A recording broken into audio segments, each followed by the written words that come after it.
March 8 marks International Women's Day.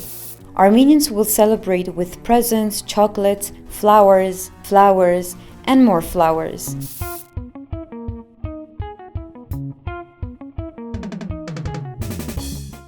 In 1921, March 8 became Women's Day and an official state holiday in all the Soviet republics. Thus, automatically, Armenia inherited that day. Armenian women had the right to vote, universal education was provided, they all worked, and even daycare places were established, making it easier for women to focus on their labor. The story sounds idyllic, but for Ruzana Tsaturyan, ethnographer and researcher at the Institute of Archaeology and Ethnography of the Armenian National Academy of Sciences, the reality was different. Տարիների հերվից հետ նայենք, կարող եմ ինձ թույլ տալ ասել, որ տնտեսական առաջնահերթության կոնտեքստում աշխատուժը ամենամեծ խնդիրն էր, որը պիտի հնարավորություն տար իրականացնել այն մյուս մեծ ոգեղեն երազանքները. Gender equality expert Vardan Petrosyan says this was a celebration of equality protections that were surface only. In a way, you would say that yes, you had the rights, but they were granted and all the other inequalities were really masked. So you would not talk about really unequal distribution of household economies, of household labor, of inequalities that you would see in the political party system. You wouldn't talk about that if you were in Soviet Union.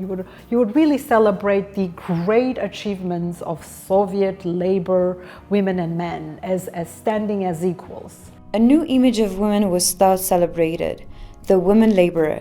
In Armenia, the Women Worker of Armenia periodic was created to guide women in their role. Եվ կարող ենք մտածել, որ այս բոլորը իրականում արվում էր կնոջ ազատագրման համար, բայց տարբեր հետազոտողներ եւ գրեթե միակարծիք են, որ այս խորթային ազատագրման քաղաքականությունը կնոջ իր հետ բերեց кնոջ կրկնակի շահագործման քաղաքականության։ Կինը պիտի ջանք դներ, որ ապացուցեր, որ ինքը աշխատանքից խուսափող չի։ Տունիյադեց, այսինքն աշխատանքից խուսափող չէր ինքը, այլ տրուդագոլիկ էր, աշխատել սիրող էր։ Almost 100 years have passed since the adoption of this day. Women in Armenia are not only celebrated for their huge working load, but also for their role as mothers and wives. If they score better in their education than boys, they still suffer from gender wage gaps. Armenian women earn 30% less than men, according to the United Nations. This means that we are crowded into economic sectors that are, paying less, that are less competitive. We are crowding the bottom layers of decision making in private sector and especially in public sector, where we are the majority of the labor force, but we are crowded down the ladder and there's a huge glass ceiling that doesn't allow us to go up the ladder. Women's issues are not limited to unequal wages and lack of opportunities, but also to physical violences such as domestic violence and sex-selective abortions. According to the United Nations Fund population of Armenia, by 2060, almost 93,000 girls will be aborted in Armenia if the tendency around sex-selective abortions remains unchanged.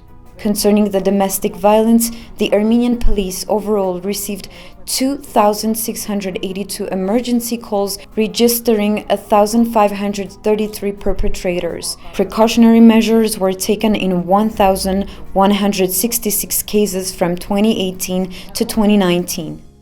It again comes to the moment where we select to, terminate the pregnancy when we learn about a girl fetus instead of a boy fetus. Those are acts that are very much interlinked. We need to come to the point looking at the very, very bottom lines when you give more value to one gender and give less value to another gender. This is where it needs to shift.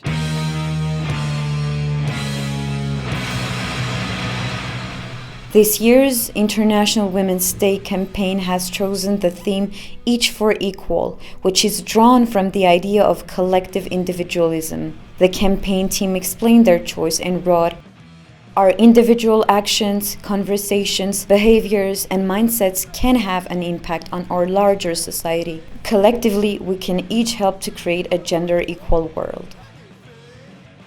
It's always individuals who live up to their rights, and women are living up to their rights. We are asking for more globally and locally, and there's no one else who could step in and take over the knowledge we have and the gaps that we see in our everyday lives. So we're very well positioned to demand for the rights.